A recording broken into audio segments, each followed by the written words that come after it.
नमस्कार, मैं अभिषेक। आप देख रहे हैं NBC 24 न्यूज़। CPI-ML से पालीगंज विधायक संदीप सौरभ जी हमारे साथ। सर, अभ्यर्थियों को लेकर लगातार सर सदन में आप आवाज़ उठाते हैं। अभी आपने STT अभ्यर्थियों को लेकर बैठक बुलाई थी, तमाम चर्चाओं पे बात हुई है आपकी। क्या कुछ होने वाला है? सदन में कैसे आवाज़ उठाएंगे? देखिए, हमने आज जो बैठक बुलाई है उसमें सिर्फ STT के बच्चे नहीं थे, बल्कि अलग अलग बहालियों से यहाँ पे लोग थे। और बिहार में मेरा मानना है कि तकरीबन 10 लाख युवाओं की आबादी ऐसी है जिनकी बहाली सरकार ने जानबूझ करके या लापरवाही में उलझा के रखा हुआ है। बिहार में ऐसी कोई बहाली नहीं है जो बेहाल ना हो। हर बहाली में यही है, अनियमितता, भ्रष्टाचार, पेपर लीक, अपारदर्शिता, सेटिंग, ये सब लगातार चल रहा है बहालियों में। तो इसलिए हमने सोचा कि सब बहाली के लोग तो आंदोलन कर ही रहे हैं, लाठियाँ खा ही रहे हैं। हमने ये सोचा कि सभी बहाली के जो अभ्यर्थी हैं उनको एक साझा मंच पे लाया जाए और रोज़गार के लिए जो लोग संघर्ष कर रहे हैं उनको लिए भी एक प्लेटफॉर्म बनाया जाए। तो हमने आज एक प्लेटफॉर्म का गठन किया है और उस प्लेटफॉर्म से रोज़गार संघर्ष युवा मोर्चा, उसी प्लेटफॉर्म से हम लोग 9 मार्च को पटना में एक महासम्मेलन करने जा रहे हैं। कन्वेंशन होगा और जिसमें सारी बहालियों के अभ्यर्थी रहेंगे, अपनी अपनी बात कहेंगे और एक डिमांड जो अलग अलग बहालियों के है उसके साथ जो सेंट्रलाइज्ड डिमांड है उसको हम लोग सरकार को सौंपेंगे। सरकार अगर संज्ञान में लेकर के हमारी बातों पर कुछ पॉजिटिव रिस्पॉन्स देती है तो ठीक है, अगर नहीं देती है तो आने वाले दिनों में इसी साझे मंच से एक बड़ा आंदोलन बिहार में किया जाएगा।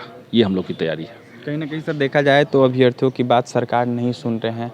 लगातार अगर देखा जाए तो सरकार दावे कर रहे हैं कि हम अभ्यर्थियों को नौकरी दे रहे हैं, रोज़गार ला रहे हैं। क्या रोज़गार मिल रहा है? देखिए, रोज़गार सरकार अब तो दावा भी नहीं कर रही है। नहीं सर। जैसे 2016 में केंद्र सरकार ने कहा कि 22 आते आते 70 करोड़ लोगों को हम रोज़गार देंगे और ये न्यू इंडिया का नाम उस समय दिया गया था कि यही न्यू इंडिया है। 2022 में 70 करोड़ लोगों को, नौजवानों को रोज़गार मिलेगा। 2022 में लोगों को मिलेगा, किसानों का आय जो है वो दुगना हो जाएगा। इस तरह के वादे किए गए थे। अब 22 जब आया तो केंद्र सरकार ने जो बजट पेश किया उसमें कोई जिक्र इस बात का नहीं कि हमने क्या वायदा किया था, उसको हमने अचीव किया या नहीं किया। सबको पक्का मकान मिलेगा, ये भी वायदा था। तो अब सरकार वो बात नहीं कह रही है।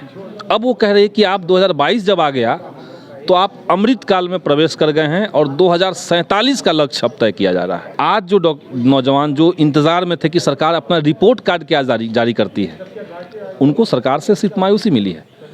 तो सरकार, जैसे बिहार सरकार, इन्होंने विधानसभा के चुनाव में कहा कि हम 19 लाख रोज़गार देंगे। अब देखिए, कोई अगर सरकार ये बात कहती है कि हम 19 लाख रोज़गार देंगे, हम तो नहीं कह रहे थे, सरकार कह रही थी। तो सरकार के कहने का जो मतलब होता है कि 19 लाख रोज़गार जो देंगे, उसका मतलब है कि नियमित वेतन वाले, सामाजिक सुरक्षा वाले, सम्मानजनक रोज़गार देंगे। अगर सरकार का यह दावा है तो अब सत्ता में आने के बाद नीतीश बाबू कह रहे हैं कि हम 19 लाख लोगों को रोज़गार क्या देंगे, हम 19 लाख लोगों को लोन दे देंगे। साहब, लोन की तो बात आपने नहीं कही थी चुनाव के समय। लोन तो आप पहली बार देने वाली सरकार नहीं है। लोन तो इस देश में आज़ादी से पहले से भी तो लोन मिल रहा, काम नहीं है। इसलिए लोन देने को रोज़गार से रिप्लेस अगर सरकार करना चाहती है, रोज़गार को अगर लोन से रिप्लेस कर देगी तो उसको हम लोग स्वीकार नहीं कर रहे हैं। हकीकत यही है कि जब से नीतीश जी दोबारा सत्ता में आए हैं वादा करके, तब से उस वादे पे इनका कोई जवाब नहीं है, कोई रिस्पॉन्सिबिलिटी ये नहीं निभा रहा है। बिल्कुल देख सकते हैं नीतीश कुमार का सारा दावा फेल है। हमारे साथ CPI-ML के विधायक संदीप सौरभ थे। आपने सुना क्या कुछ कहना था।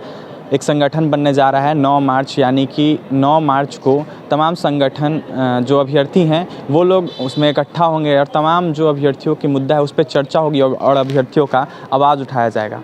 और भी तमाम खबरों के लिए बने रहें NBC 24 न्यूज़ के साथ। हमारे चैनल को सब्सक्राइब करें, पेज को लेकर बहुत बहुत धन्यवाद।